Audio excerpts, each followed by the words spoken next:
10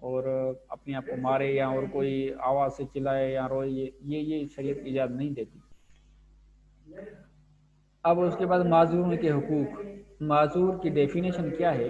ویسے معذور کی معنی ہے عذر سے ماخوذ ہے، عذر یعنی کوئی مجبوری۔ معذور کی ڈیفینیشن یہ ہے کہ ایسا شخص جو اپنی جسمانی یا ذہنی کمزوریاں کچھ اعضاء کے کھو جانے کی وجہ سے اپنی ضروریات معمولہ زندگی خود پوری نہ کر سکتا ہو، اس کو معذور کہا جاتا ہے۔ مثال کے طور پر کوئی لنگڑا ہو، کوئی نابین ہو، یا کوئی ایسی اس کو بیماری ہو کہ جس سے وہ پراپر زندگی بسر نہیں کر، ایک صحیح طریقے سے زندگی بسر نہ کر سکتا ہو، تو اس حوالے سے آپ کو ان کے حقوق پورے کرنے ہیں۔ ان کے حقوق آپ کے اوپر، ہمارے اوپر کیا ہیں کہ ان کے علاج معالجے کا خیال کرنا، اور ان کے لیے کھانے وغیرہ کا، ان کے لیے رہائش کا، ان کے لیے صحت کا اور ان کی ضروریات کا خیال کرنا۔ یہ اس میں آتے ہیں، آپ دیکھ لینا کہ نبی کریم صلی اللہ علیہ وسلم نے فرمایا، میں نے اپنے جس بندے کو کی دونوں آنکھیں لے کر اسے معذوری میں مبتلا کیا ہے، پھر اس نے اس پر صبر کیا تو اسے ان کے بدلے جنت عطا کروں گا۔ یہ حدیث قدسی ہے کہ اللہ تعالیٰ فرماتا ہے، رسول صلی اللہ علیہ وسلم نے ارشاد فرمایا کہ اللہ تعالیٰ فرماتا ہے، حدیث قدسی کہا جاتا ہے جو بات قرآن نہ ہو لیکن نبی نے بتائی ہو اور نبی نے کہا ہو کہ یہ بات اللہ نے کہی ہے اور وہ قرآن نہ ہو تو اس کو حدیث قدسی کہا جاتا ہے۔ تو اس طرح اللہ تعالیٰ کہتا ہے اگر میں نے کسی کو معذور کیا تو اس کے بدلے اس کو جنت۔ اب اس کو بھی انڈر لائن کرو۔ اسی طرح اور بھی ہے، جو شخص اپنے مسلمان بھائی کی کوئی ایک مصیبت دور کرے گا، اللہ تعالیٰ اسے قیامت کی مصیبت سے اس کی کوئی مصیبت دور فرمائے گا۔ اگر کوئی معذور ہے، مثال ہے ایک نابینا ہے، اب اس کو پتہ نہیں کہ یہ روڈ کس طرح کراس کرنا ہے، اب آپ وہاں سے گزرے، آپ کے اوپر لازم ہے، آپ کے اوپر اس کا حق ہے کہ آپ اس کو ہاتھ کو پکڑ کر وہ روڈ کراس کراؤ، یا اس کو کوئی جو جہاں کہتا ہے، جہاں تک آپ کو یعنی طاقت ہو کہ وہاں ان کو آپ پہنچاؤ۔ مثال کی کہتا ہے کہ مجھے کراچی والی گاڑی پر بٹھاؤ، تو آپ ان کو کراچی والی گاڑی وہاں کھڑی بھی ہے تو ان کو آپ بتا سکتے ہو یہ 3-4 گاڑیاں ہیں، اس میں آپ کراچی جاؤ گے، وہاں آپ ادھر اس کو بٹھاؤ۔ اور اگر آپ اور بھی احسان کرنا چاہتے ہو تو ان کی کرایہ بھی اس کو دے دو، یا اور اس کی سہولت دے سکتے ہو اس کو دے دو، تو یہ اور زیادہ ثواب ملے گا۔ لیکن جہاں تک آپ سے ہو سکے آپ اس کی مدد کرو، یہ اس کا حق ہے۔ معذور افراد چونکہ اپنے معمولات کے انجام دی خود پوری نہیں کر سکتے، اس لیے صحت مند افراد پر ضروری قرار دیا گیا وہ ہر طرح سے ان کا سہارا بنیں، ان کے ساتھ حسن سلوک کریں، ان کی خدمت کریں۔ انہیں معذوری کا احساس دلانے سے بھی روکا گیا ہے کہ اس کو آپ کوئی نابینا ہے آپ اس کو یہ نہ کہو اندھا، اور کوئی اگر اس کی ٹانگ ٹوٹی ہوئی آپ اس کو نہ کہو کہ لنگڑا، بلکہ اس کو احترام سے پکارو، اپنے بھائی کے نام سے اور کسی اور طریقے سے آپ ان کو پکارو۔ اس کو برا لقب بھی نہ دینا ہے، ٹھیک ہے۔ اگر کسی معذور کا رشتہ دار یا مددگار نہ ہو تو یہ ریاست کی ذمہ داری ہوگی کہ معذوروں کا خیال رکھے، ان کے سنبھالنے کے لیے کوئی ادارہ بنائے۔ اب یہ مسافروں کے حقوق، میرے خیال میں یہاں سے ہم کل پڑھیں گے، اس کو ریپیٹ کریں گے، یہاں تک آپ کے لیے کافی ہے تاکہ آپ یاد بھی کر سکو۔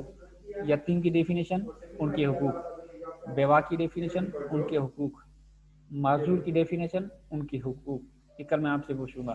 حقوق اللہ کی ڈیفینیشن، حقوق العباد کی ڈیفینیشن، یہ 4-5 چیزیں آپ کو یاد کرنی، اور یہ چیزیں اس کتاب میں انڈر لائن بھی کرو۔ یہاں تک آپ کے لیے کافی ہے۔ اب میں آپ سے اور سوال وغیرہ کرتا ہوں، آپ سے ڈسکشن کرتا ہوں، کوئی بات سمجھ میں نہ آئی تو آپ بات